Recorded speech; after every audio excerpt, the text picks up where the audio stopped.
आज मुझे बड़ा अच्छा लग रहा है मैं अपने फेलो रेजिडेंट डॉक्टर से गुफ्तगू कर पा रहा हूँ, because before I became here into this official सरकारी MCC secretary and all, I was also an RDA president for my hospital, in GTB hospital. तो I understand what was the issues and कितने problems होते हमारे doctors को as a doctor. तो उस समय as a resident doctor जो मुझे problems face होती थी, मैंने ये सोचा था कि कभी मौका मिले तो we will definitely try to resolve these issues. And God has given us this opportunity. And मैं डेफिनेटली सारे एसोसिएशंस के साथ अमरिंदर भी रहता है. I mean we always have had interactions with most of the resident doctors associations, and जो issues आती हैं हम उसको कोशिश करते हैं उसको सॉल्व करने के लिए. तो टुडे वी हैव मतलब I couldn't address our sir Mandaviya sir, he was our health minister at that time, और सर भी पूरे टाइम अपने डॉक्टर्स रेजिडेंट डॉक्टर्स के प्रति काफ़ी इंटरेक्टिव रहते थे. और उन्हीं के टाइम मुझे याद है कि एक बार काउंसलिंग काफ़ी 1 साल का डिले हो गया था. That was due to that नील ऑडियो कोर्ट केस. तो बहुत लोग जब हम काउंसलिंग करते हैं तो डॉक्टर्स कहते हैं कि काउंसलिंग बहुत डिले हो गया है, एग्जामिनेशंस के इश्यूज आ रहे हैं. बट ये वाले इश्यूज जो भी आते हैं, ज़्यादातर मैं रियलाइज़ करता हूँ ये लिटिगेशंस में जब आ जाते हैं, then it becomes quite delayed. So इससे बेटर है कि लिटिगेशंस होने से पहले हम लोग एक साथ मिलके बैठें और डिस्कस करें कि क्या क्या इश्यूज हो सकती हैं काउंसलिंग में, रेजिडेंट डॉक्टर्स अपने रेजिडेंसी स्कीम में. तो I will start with my lakshya. I think ये टॉक यहीं से शुरू करना है कि वो दिस इज पार्ट ऑफ नहीं सर, आपका स्टार्ट नहीं सर, आपका. अच्छा, बिकॉज देयर इज आज दोनों मिक्स हो गए, both inauguration as well as a talk. So today's talk was the residency scheme and regarding the counseling what is taking place in the country. तो अभी जो मैं बताने जा रहा हूँ एक स्कीम है हमारा, एक सेंट्रल रेजिडेंसी स्कीम है. दिस इज समथिंग दैट पिछले हफ्ते एक मीटिंग भी हुआ था. I think 4-5 resident doctors associations आए थे, हमारा UDF भी था, FORDA, all were there. This was held under the chairmanship of our DDG sir, and उन्होंने ये जिम्मेदारी दी है हमें कि इसको कैसे रिजॉल्व किया जाए. और आप लोगों को सबको पता होगा कि एक स्कीम है which is known as the central residency scheme. This is called central because ये जो स्कीम था इनिशियली ये सिर्फ सेंट्रल गवर्नमेंट इंस्टीट्यूशंस के लिए लागू होता है. So that in that way only AIIMS, Maulana Azad, lady Hardinge, UCMS, RML और सफदरजंग हॉस्पिटल पे ही और जिपमर उन पे ये लागू होता है.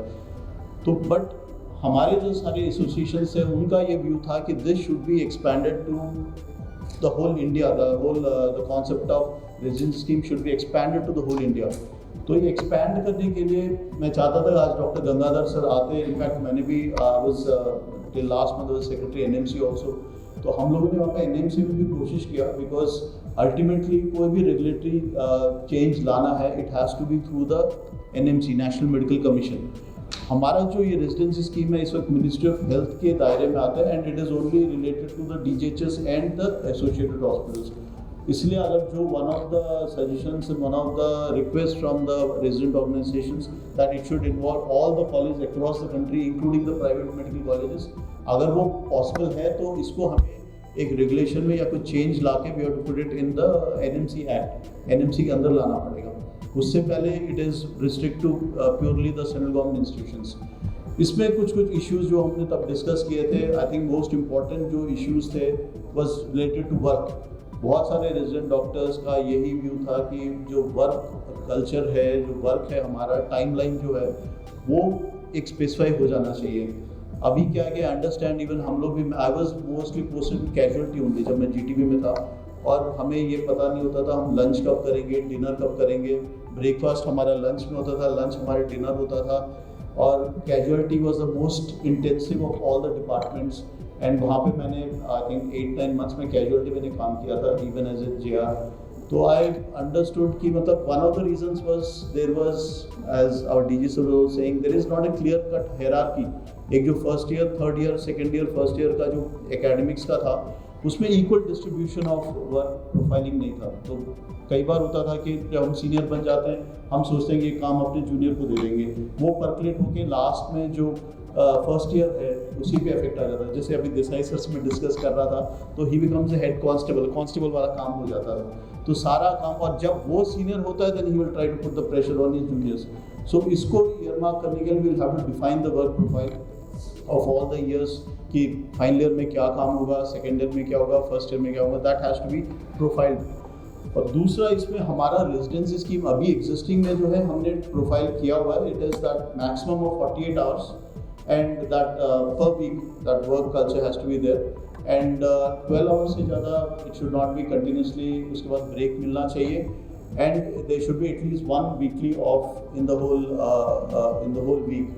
And also we have in NMC also we have हमने रेगुलेशंस में डाला हुआ है कि मिनिमम आई थिंक 20 डेज डाला है, बट हमारे रेजिडेंसी स्कीम में 30 डेज है, बट दैट डजंट मीन कि हमने 20 डेज डाला तो हम अपने रेजिडेंट्स को 30 से कम भी कर सकते हैं। It depends on the university, it depends upon the regulatory body of that particular institute, वो डिसाइड करेगा कितने लीव्स मिल सकते हैं। इसमें हम लोगों ने पैटर्निटी और मैटर्निटी लीव को भी अब हम लोगों ने रेजिडेंसी स्कीम में इनकॉर्पोरेट किया है।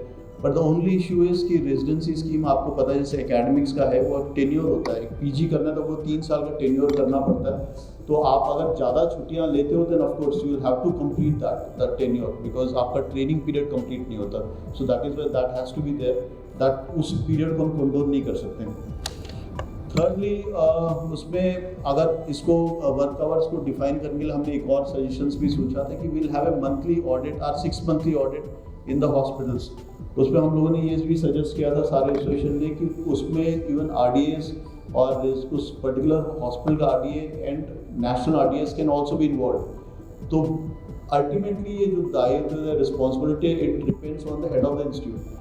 बट व्हेनेवर अगर आपको लगता है कि अगर आपका वर्किंग आवर्स बहुत ज़्यादा है और कुछ आपके जो ग्रीवेंसेस हैं तो वी हैव मेड सर्टन मतलब हमने एक स्टेप्स बना रखे हैं। तो आप डायरेक्टली NMC को ना कांटेक्ट करके आप पहले अपने हॉस्पिटल अथॉरिटीज़ को कांटेक्ट कीजिए, फिर आपके university, then you can come to your DMEs and ultimately the NMC will become the appellate authority. तो अगर आप सेटिस्फाइड हो you can bring it to the NMC and NMC has the powers in the act. कोई आप मतलब against the college in case of stipend also हम लोग ये कर ही रहे हैं कि we can take action, but this has to be in A graded manner. अभी क्या होता है कई बार आप डायरेक्टली NMC को लिख देते हो तो हम फिर anyway we send it back to the state.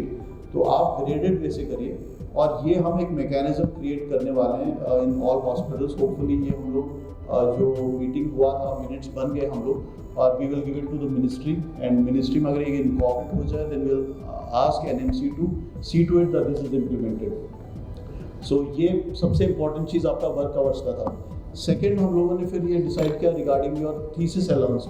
अभी आप लोगों को थीसिस आप लोग करते हो बट उसमें कोई अलाउंस मिलता है आई थिंक बहुत कम अमाउंट मिलता है, दैट इज 1000 रुपीज़ और something, but we have requested that at least it should be at least 10,000 rupees per candidate for the thesis allowance.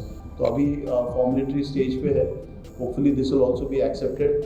And there is a thing called book allowance. Book allowances में भी I understand हम लोगों को पढ़ने के लिए requirement होता है, जर्नल्स को we will have to subscribe to the journals. There also initially अभी तो मेरे ख्याल से 2000 या 3000 है, now we have recommended to almost 15,000। So but you will have to show the proof of the book आपने खरीदा है या सब्सक्रिप्शन लिया है तो उसके बेसिस पे वो रिम्बर्स हो सकता है। So these are another things that you are planning to incorporate, book allowance, thesis allowance. और जहाँ तक सैलरीज का सवाल है आई थिंक हमारे सेंट्रल गवर्नमेंट इंस्टीट्यूशन में तो सैलरी इज़ गुड इनफ और हमने उसको लिंक कर दिया पे कमीशन के साथ कि मतलब जो JR का होगा 80% या 90% ऑफ द GDMO का होगा उसका होगा और जो SR का होगा it is will be 90% of the assistant professor which is there. तो यहाँ पे तो है but I feel that in many states this is an issue. Also in private medical colleges से मुझे बहुत कंप्लेंट्स आती भी, हमें NMC में भी आती थी कि वो इसको इनकॉर्पोरेट नहीं कर रहे। इनफैक्ट में जब मैं NMC सेक्रेटरी था मैंने एक लेटर भी लिखा था और पेनल्टीज़ के लिए भी हमने शुरू कर दिया है इनफैक्ट। और जब मैं छूट गया था तब तक ऑलरेडी आई थिंक 50,000 का पेनल्टी का इनिशिएट किया है। आई नो 50,000 बहुत इनिशियली कम लगता है but it can be keep on graded up and it can go to 1 crore per candidate, तो that be huge amount. But we are starting with, क्योंकि कई बार कुछ मैंने इंस्टीट्यूशंस देखे, मौलाना आज़ाद ने भी अपना पोर्टल में हमें डाला नहीं, but Maulana Azad was giving the stipend as far as I know, हम लोग भी स्टाइपेंड मिला था बट अनफॉर्चुनेटली गवर्नमेंट इंस्टीट्यूशंस अपने वेबसाइट पे नहीं डालते। तो we have asked all institutions to put it on the website. और फिर हम लोग एक एज लिमिट का भी था SRs का, वो भी एक था। पहले हमारा पुरानी scheme it was 33 years, now we have increase to 45 years। But अभी भी कई रिक्वेस्ट आ रही है कि please increase it to 50 years, क्योंकि कई लोग बहुत लेट टाइम से एसआरशिप कर पा रहे हैं, तो that is also under consideration. And coming to CGHS benefits also we said कि पीपल आर सेइंग कि कई बार यही होता है, अभी रिसेंटली न्यूज़ में भी आया था कि हमारे ही रेजिडेंट डॉक्टर्स को बेड्स नहीं मिले थे. अभी रिसेंटली किसी पटना के मेडिकल कॉलेज में हुआ था. तो वी वांट टू मतलब हमारे सेंट्रल गवर्नमेंट इंस्टीट्यूशंस में हमने रखा हुआ है कि they will be given the benefits of CGHS, but in some institutions like private or all, we should make it mandatory because we are the employees of the institution. I think one of the first priority should be given for the resident doctors, for their families also. अगर कल को in fact Covid के time में बहुत हमें सुनने को आते थे, बिकॉज हम लोग डायरेक्टली इन्फेक्ट हो जाते थे एंड हमारे ही फैमिलीज़ के लिए बेड्स मिलना बड़ा मुश्किल हो जाता था. So that is also we trying to incorporate, but this can be as an advisory. ये हम एक ऑर्डर की तरह नहीं निकाल सकते. That is also that we are trying to do. और one another important thing is accommodation. ये एक बहुत इम्पॉर्टेंट मुद्दा है. रेजिडेंसी का मतलब हमारा टर्मिनोलॉजी का ही मतलब है कि they should be residents of the hospital. और जैसे हम लोग उस मीटिंग में भी कह रहे थे कि अगर आप उसी हॉस्टल में आपको अगर रेजिडेंस मिलता है, क्योंकि कई बार मुझे भी याद है कि हमारा ड्यूटी 3 बजे ख़त्म होता था, सुबह के 3 बजे 4 बजे, और उस समय वापस जाना अपने घर पे. Even I use to stay in Lodhi road, फिर GTB हॉस्पिटल से जाना रात के 4 बजे after doing duty, it was a big thing. So हम लोगों ने ये भी इनकॉर्पोरेट किया एटलीस्ट 75% ऑफ द रेजिडेंट्स को तो एटलीस्ट इन हाउस रेजिडेंसी के लिए वहाँ पर हॉस्टल्स मिलने चाहिए, including free electricity and water. That should be there, because specially for the clinical residents जो ड्यूटीज़ पे हैं, इसलिए 75% के लिए रखा है, नॉट 100%. इतना रहेंगे तो एटलीस्ट एक सुकून मिलेगा कि अब मैं मीटिंग मतलब एक ये अपना ड्यूटी करने के बाद हम सीधा हॉस्टल जा सकते हैं. We don't have to travel long distance, specially for lady resident doctors also. That's very important. तो वो भी हमने रखा हुआ. और फ्यूचर में ये भी चाहते भी कि अगर एकोमोडेशन ना हो तो we will not ask for more increase of seats in that college. तो वो इम्पॉर्टेंट है कि पहले कॉलेज में इतने रेजिडेंट डॉक्टर्स के हॉस्टल के एकोमोडेशन है, फिर ही हम सीट्स इंक्रीज कर पाएंगे. एंड आई थिंक LTC का भी एक इशू था.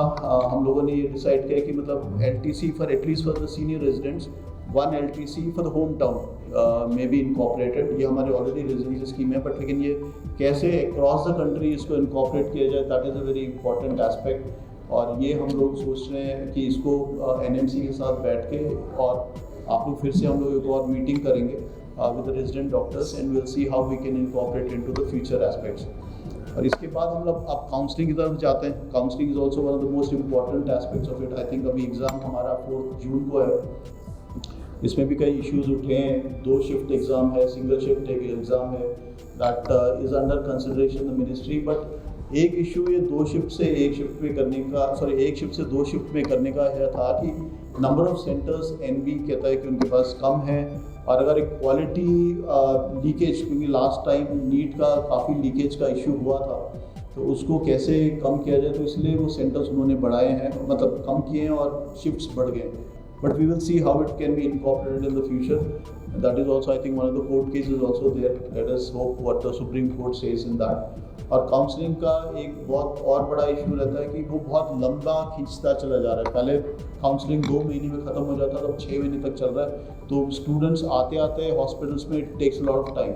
सो how we can reduce that duration, उसके ऊपर हम कॉन्सेंट्रेट कर रहे हैं. और नंबर ऑफ राउंड्स हम करने की कोशिश कर रहे हैं कम. और एक कॉमन काउंसलिंग का भी हम लोग सोच रहे हैं करने का, बिकॉज कॉमन काउंसलिंग में अब क्या होता है कि जब कैंडिडेट को स्टेट में सीट मिलता है, वो ऑल इंडिया सीट छोड़ देता है. ऑल इंडिया सीट फिर भरने के लिए फिर एक और राउंड करना पड़ता है. तो it becomes N unending thing.